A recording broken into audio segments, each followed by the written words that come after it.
नमस्ते दोस्तों। फिल्म शुरू होने से पहले लाइक बटन दबाना, चैनल को सब्सक्राइब करना और नोटिफिकेशन बेल ऑन करना न भूलें ताकि आप हमारी कोई भी नई वीडियो मिस न करें। हमारी फिल्म की शुरुआत जेसन के परिवार के एक बहुत ही खुशनुमा दिन से होती है, लेकिन अचानक जेसन के पिता को दिल का दौरा पड़ता है और उनकी मौत हो जाती है। 1 साल बाद निकोल अपने बच्चों के साथ एक नए शहर में चली जाती है। स्वाभाविक रूप से इससे जेसन परेशान हो जाता है, जो अभी भी अपने पिता की मौत से दुखी है। जब वह पिछवाड़े में होता है तो वह चार्ड नाम के एक लड़के से मिलता है और उससे दोस्ती करता है।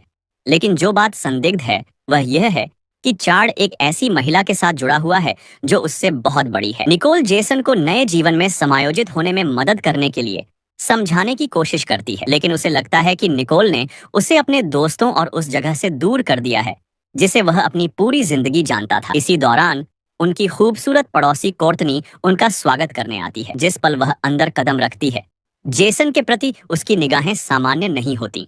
ऐसा लगता है कि वह उसकी ओर आकर्षित है। हमें पता चलता है कि कोर्टनी एक विधवा है और एक कॉस्मेटिक्स फैक्ट्री में काम करती है। हमें यह भी पता चलता है कि निकोल स्थानीय हाई स्कूल में एक सामाजिक कार्यकर्ता के रूप में काम करेगी। जब कोर्टनी को उनकी आर्थिक स्थिति खराब लगती है तो वह जेसन को अपने बगीचे में मदद करने के लिए एक अच्छी तनख्वाह वाली नौकरी की पेशकश करती है। जाते समय वह निकोल से उसके पति के बारे में पूछती है और निकोल रो पड़ती है। कोर्टनी समझ जाती है कि उसके पति का निधन हो गया है और उसे दोस्ती और समर्थन की पेशकश करती है और कभी भी उसका साथ न छोड़ने का वादा करती है। अब चार्ड की बात करते हैं। एक दिन उसे अपने घर में एक शोर सुनाई देता है।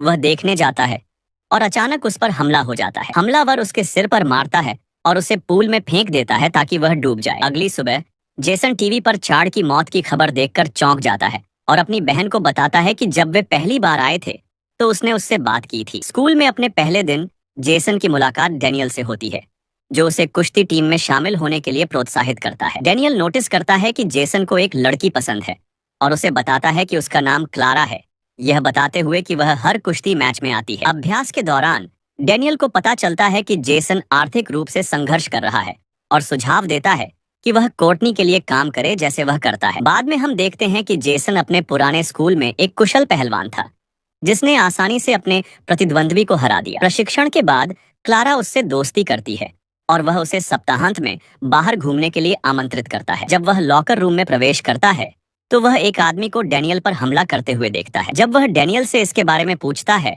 तो वह कहता है कि वह आदमी एक पागल अजनबी है जिसे उसने पहले कभी नहीं देखा। जेसन आखिरकार काम शुरू करने के लिए कोर्टनी के घर जाता है। वह उसे बताता है कि डैनियल ने उसे उसके साथ काम करने के लिए प्रोत्साहित किया और वह कहती है कि डैनियल उसके सबसे अच्छे कर्मचारियों में से एक है, लेकिन काम करने के बजाय वह उसे शराब की पेशकश करती है। बातचीत के दौरान वह अपने कपड़ों पर अपना ड्रिंक गिरा देती है और बदलने में उसकी मदद मांगती है। वह उसे बहकाती है और उनका शारीरिक संबंध बन जाता है। बाद में वह उसे एक पता और अग्रिम भुगतान देती है और उसे बताती है कि काम उस घर के बगीचे में होगा। अजीब बात यह है कि वह बाथरूम में रहने के दौरान चुपके से उसका वीडियो बनाती है।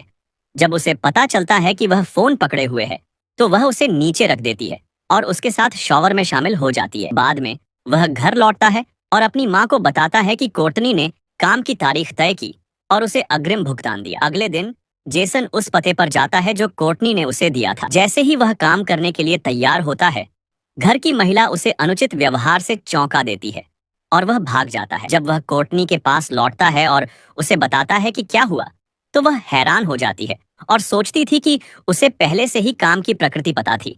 उसने मान लिया था कि डैनियल ने सब कुछ समझा दिया था। फिर वह बताती है कि कॉस्मेटिक्स की नौकरी सिर्फ एक आवरण है और असली व्यवसाय शहर की धनी महिलाओं को सेवाएं प्रदान करना है। जेसन उसके साथ काम करने से इनकार कर देता है और कहता है कि वह ऐसा नहीं कर सकता। वह उसे बताती है कि वह फैसला करने के लिए स्वतंत्र है और वह उसके इनकार को समझती है। बाद में जेसन डैनियल का सामना करता है कि उसने उसे कोर्टनी के बारे में सच क्यों नहीं बताया, लेकिन डैनियल बताता है कि वह पैसे के लिए बेताब है। इस बीच निकोल एक सामाजिक कार्यकर्ता के रूप में काम कर रही है। चार्ड का एक दोस्त, चार्ड वही लड़का जिसकी हत्या हुई थी, उससे बात करना चाहता है। निकोल यह जानकर चौंक जाती है कि चार्ड की मौत एक हत्या थी, न कि एक दुर्घटना जैसा कि उसने माना था। उसे यह भी पता चलता है कि चार्ड पैसे के लिए बड़ी उम्र की महिलाओं को डेट कर रहा था और उसे एहसास होता है कि अन्य लड़के भी इसी काम में शामिल हैं। एक रात निकोल कोर्टनी के साथ बाहर है और जेसन कार उधार लेना चाहता है। कोर्टनी उसे अपने दिवंगत पति की पुरानी कार देती है, लेकिन वह उसे बताता है कि वह बदले में उसे वह नहीं दे सकता जो वह चाहती है। वह कहती है कि यह एक उपहार है, बिना किसी शर्त के। अपनी आउटिंग के दौरान निकोल कोर्टनी को बताती है कि वह नौकरी के अवसर के लिए शहर में चली गई, खासकर अपने पति की मृत्यु के बाद और जब उनके पास पैसे खत्म हो गए थे। उनकी बातचीत से हमें पता चलता है कि मेयर सैम कोर्टनी को एक सफल व्यवसायी महिला के रूप में सम्मानित करने के लिए एक पार्टी दे रहे हैं। चूंकि निकोल को उसकी सच्चाई नहीं पता है, इसलिए उसे लगता है कि कोर्टनी इस पहचान की हकदार है। अगले दिन जेसन कार की चाबियां लेने के लिए कोर्टनी के पास जाता है। वह उसे अपनी असली नौकरी के बारे में पहले न बताने के लिए माफी मांगती है और बताती है कि अपने पति की मृत्यु के बाद वह कर्ज में डूब गई थी। वह मानती है कि उसने जेसन में एक अवसर देखा और उसका इस्तेमाल किया। वह उसे एक नया पता देती है और उसे बताती है कि जब भी वह तैयार हो वह वहां जा सकता है। वास्तव में जेसन नए पते पर जाता है। एक महिला उसे कपड़े उतारने के लिए कहती है और वह भी ऐसा ही करती है। उनका शारीरिक संबंध बन जाता है। उसके बाद जेसन अधिक पैसे कमाने लगता है और उसे एक नए ग्राहक का पता मिलता है। वह अपनी माँ को जन्मदिन के उपहार के रूप में एक हार खरीदता है, लेकिन नौकरी का असर उसकी पढ़ाई और कुश्ती के प्रदर्शन पर पड़ने लगता है। जब वह क्लारा से बात करने की कोशिश करता है तो वह मना कर देती है और उसे बताती है कि उसे पता है कि वह और डैनियल क्या कर रहे हैं। एक रात जब जेसन एक महिला के साथ होता है तो उसका पति अचानक लौट आता है। पता चलता है कि वह वही आदमी है जिसने पहले डैनियल पर हमला किया था। जेसन बिना देखे भाग जाता है, लेकिन अपनी बेल्ट पीछे भूल जाता है। जब वह घर लौटता है तो उसकी माँ स्कूल में फेल होने पर उसका सामना करती है और उसके हालिया व्यवहार पर चिंता व्यक्त करती है। वह उससे वादा करता है कि वह अपनी पढ़ाई पर ध्यान देगा और इतना बाहर जाना बंद कर देगा। अगले दिन जेसन कोर्टनी के पास जाता है और उसे बताता है कि उसकी वजह से उसकी जान जाते जाते बची और घोषणा करता है कि वह अब उसके साथ काम नहीं करेगा। फिर वह डैनियल से मिलता है और उसे बताता है कि वह हमेशा के लिए कोर्टनी से नाता तोड़ रहा है। डैनियल उसे मनाने की कोशिश करता है, लेकिन जेसन को इतना दृढ़ देखकर वह बस उसे सुरक्षित रहने की कामना करता है। जब जेसन नहाने जाता है तो बाहर आने पर उसे कमरा खाली, दरवाजा बंद और लाइटें बंद मिलती हैं। बेंजामिन नाम का एक आदमी दिखाई देता है और उसे बताता है कि वह कोर्टनी के साथ काम करता है। वह मांग करता है कि जेसन काम करना जारी रखे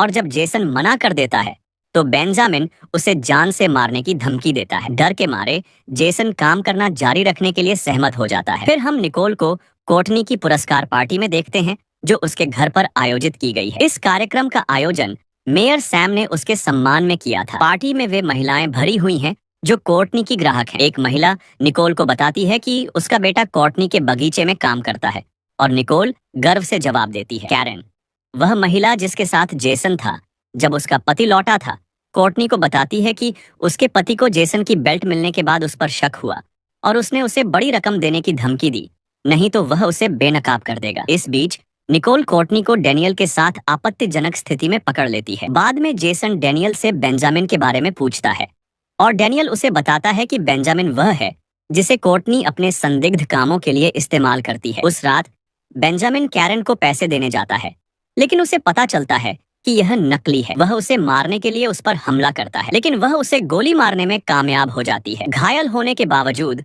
वह उसे मार डालता है। फिर वह कोर्टनी के पास लौटता है और उसे बताता है कि क्या हुआ। वह बिना उसकी आज्ञा के काम करने और चार्ड को मारने के लिए उसका सामना करती है। फिर वह उसे मरने के लिए छोड़ देती है और उसके शरीर को अपनी कार में रख देती है। जब निकोल डैनियल को बुरी हालत में देखती है तो वह अपने बेटे को उससे दूर रहने के लिए कहती है। जेसन परेशान हो जाता है और उसे बताता है कि वह अपने फैसले लेने के लिए स्वतंत्र है। जेसन को तब कोर्टनी के फोटो एल्बम में चार्ड की तस्वीर देखने की याद आती है और वह उसे चुराने और पुलिस को सौंपने के लिए उसके घर में घुसने का फैसला करता है। उस रात मेयर सैम कोर्टनी से मिलने जाते हैं और जब वह वहां होते हैं तो जेसन को उसके कमरे में घुसने और एल्बम छीनने का अवसर मिलता है, लेकिन सैम उसे पकड़ लेता है और उसे रोकने की कोशिश करता है। इसलिए जेसन उसे मारता है और भाग जाता है। कोर्टनी उसे रोकती है और उस पर बंदूक तान देती है। निकोल को कोर्टनी के घर से शोर सुनाई देता है और वह उधर जाती है। खबरों में बताया गया है कि पुलिस ने बेंजामिन और कैरन को मृत पाया। मेयर सैम कोर्टनी के साथ फंसने के डर से जल्दी से घटनास्थल से निकल जाता है। कोर्टनी जेसन को गैरेज में बांध देती है, लेकिन निकोल घर में घुसने में कामयाब हो जाती है और जेसन को बंधा हुआ पाती है। चाबियां कोर्टनी के पास हैं। निकोल तब तक छिपती है जब तक कोर्टनी अंदर नहीं आती। फिर उस पर घात लगाकर हमला करती है और उसे पेचकश से बगल में वार करती है। जैसे ही वह अपने बेटे के साथ भागने की कोशिश करती है, कोर्टनी बंदूक पकड़ लेती है और उन्हें गोली मारने वाली होती है।